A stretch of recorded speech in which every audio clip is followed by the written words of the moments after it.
Hey everybody, it's Brian Shannon from alphatrends.net. Today is Friday, the 6th of January, 2023. We're 3 days into the year, and so far we've got a lot of green on the screen. That's good for the first 4 days. If you're a believer in the January effect says that if the first 5 days of the year are positive, or whatever the trend of the first 5 days of the year is, whether it's higher or lower, that should be how the market finishes for the year. I don't really put much value in those. It's more about, what the market does in between. By the way, I'm not really sure if I did this last week, but for subscribers to Alpha Trends, I've been doing this, which is to have a split screen with two time frames. On the left is the daily time frame of the S&P 500, and on the right is a 15-minute time frame. On here, we've got this orange 5-day moving average, which you can see is now rising. This pink is the week to date, month to date, year to date anchored volume weighted average price. I'll reference that anchored VWAP throughout the year, just like we did last year with the anchored VWAP from the beginning of 2022. And you can see right up to the last couple days of the year, that was an important measurement. So when you look at the overall picture, we still have a declining 200-day moving average, and we still have a pattern of lower highs and lower lows. We spent a lot of time in this kind of neutralish range that we've been talking about in here, and we kind of, we broke free of that range today. Now, doesn't make me 100% bullish. Again, we're still in a bear market, as defined by a declining 200-day moving average in lower highs and lower lows. The next level of potential supply to be found is right up here near 393. So I'm not expecting, a quick turnaround for this market. To me, it's always about bite-sized pieces and getting involved in the near-term trends. I was thinking that maybe we would see a little bit of a pause right here at the anchored VWAP from the high of last month. The market continued to move higher from that level, and a lot of people were looking at that high point, that the top of this range, to be where we would find resistance. I was thinking it was probably, it was more likely to break down than break higher, but I didn't lose any money with that opinion. You can have your opinion based on what the market is telling you at that time, but when the market sends a new message, you've got to listen to that message and say, hey, we're out of that range for now. It seems likely that the next place that this market has the potential to rally to on the upside is, again, up near that 392 to 393, and then we'll assess how it behaves in that particular area. But so far, again, up 1.5% year to date. It sure beats last year's performance. The NASDAQ is trying to find support still at this 257-ish to 260 level, and it's holding for now. We got up to the anchored VWAP from the last Federal Reserve meeting. That's that black line. Above that is the anchored volume weighted average price to the December high, and we've still got a declining 20 and 50-day moving average. The NASDAQ clearly is a much weaker market than the S&P 500, just based on where we are in relation to the lows for last year.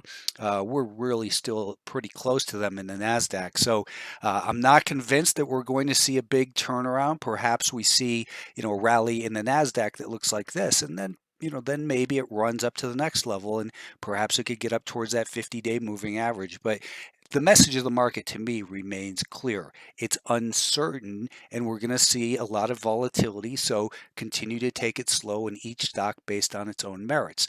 The Russell 2000 did make it past this first near-term level of supply, and let's see if that now holds as support.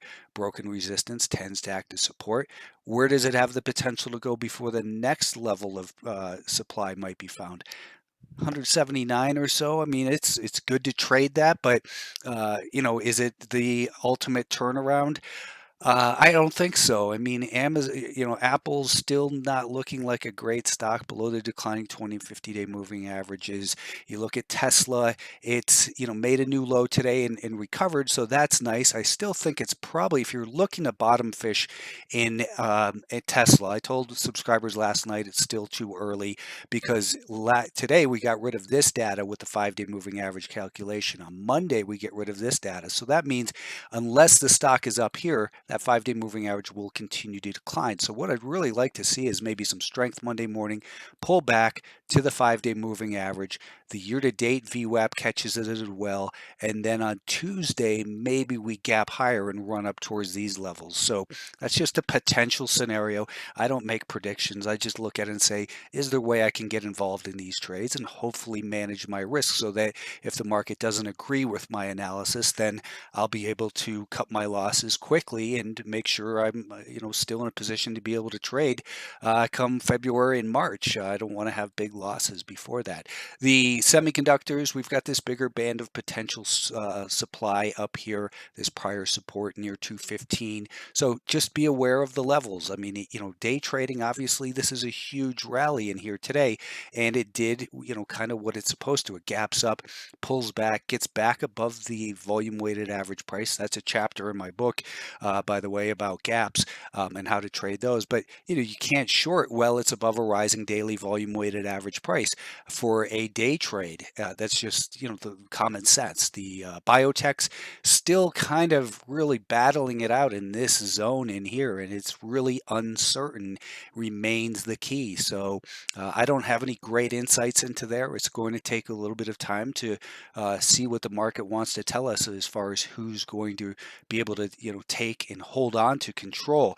Some of the stocks that I would be keep an eye on next week, Coeur d'Alene is a mining stock, and it's still got a declining 200-day moving average, but I don't trade miners, but gold has been strong, and CDE looks like it has the potential to make some upside movement, so keep an eye on that one. Monster Beverage, a higher price obviously than CDE, but it broke some supply that we spoke about in the webinar Tuesday night, so that's one that's looking good. And Navasite is one that's also looking good. If you look at the weekly time frame here, we can see here's the anchored volume weighted average price off that all-time high.